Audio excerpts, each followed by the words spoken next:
Bulletin में आगे बढ़ेंगे। एक और बड़ी खबर आ रही है, उसे भी आपको रूबरू कराएंगे। बड़ी खबर, बड़ा अपडेट। बिहार में वोटर लिस्ट रिवीजन का मामला सुप्रीम कोर्ट जा पहुंचा है।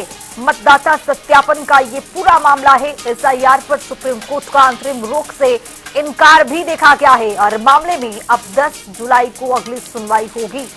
तो आज से 3 दिन बाद इस पूरे मामले को लेकर एक बार फिर से सुनवाई है। एसआईआर पर सुप्रीम कोर्ट का अंतरिम इनकार देखा गया है।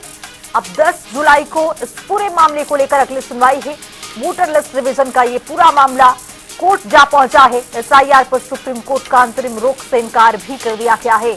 अब देखना है, ये भी महत्वपूर्ण होगा कि 10 जुलाई को कोर्ट की ओर से क्या कुछ रुख रहता है, कोर्ट की ओर से क्या कुछ फैसला सुनाया जाता है। तो एसआईआर पर सुप्रीम कोर्ट का आपको बताते चले कि बड़ा रुख देखने को मिला है।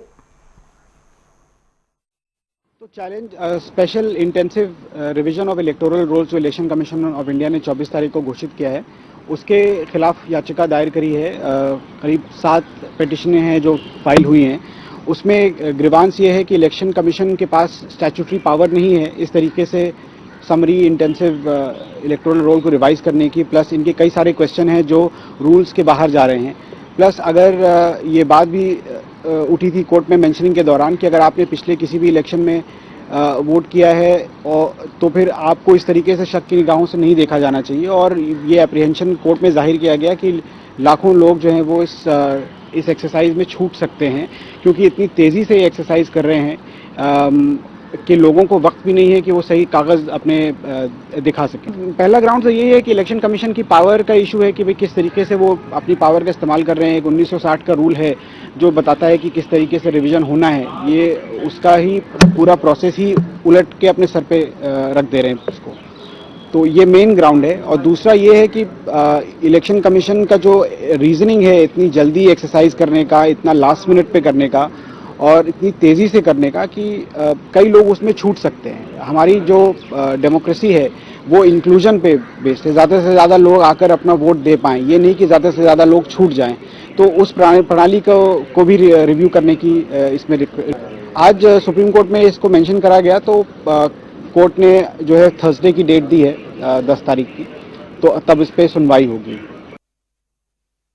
चुनाव आयोग का जो ये कार्यक्रम मतदाता प्रोडिक्शन का चल रहा है, आप पहले देखें। मैं विपक्ष के लोगों से भी अनुरोध करूंगा, हम लोग खुद भी देख रहे हैं जनता की क्या समस्या है, उससे हम लोग सब मिलके, पक्ष विपक्ष सब लोग मिल करके जनता की समस्या को दूर करेंगे और जरूरत पड़ेगा तो सब साथ चुनाव आयोग से भी मिलेंगे। लेकिन जब तक सब कुछ अच्छा चल रहा है, किसी भी मतदाता को कोई दिक्कत नहीं हो रहा है, तब तक विरोध करना उचित नहीं है। अगर लगेगा कि नहीं कोई भी मतदाता को दिक्कत हो रहा है तो हम लोग सब साथ हैं, लेकिन मतदाता को जब दिक्कत नहीं हो रहा है तो इस तरह का बंद का आह्वान या विरोध करना हमें लगता है कि उचित नहीं।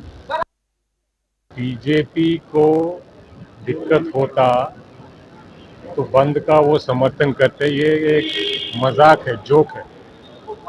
जो काम महाराष्ट्र, हरियाणा और अलग अलग जगह में बैकडोर के माध्यम से बीजेपी को फायदा पहुंचाया जाता था और चुनाव की चोरी की जाती थी, वो बिहार में इलेक्शन कमीशन बीजेपी के गोद में बैठकर चुनाव चुराने का प्रयास कर रहा है। इसमें बीजेपी को दिक्कत क्यों होगा, फायदा होगा।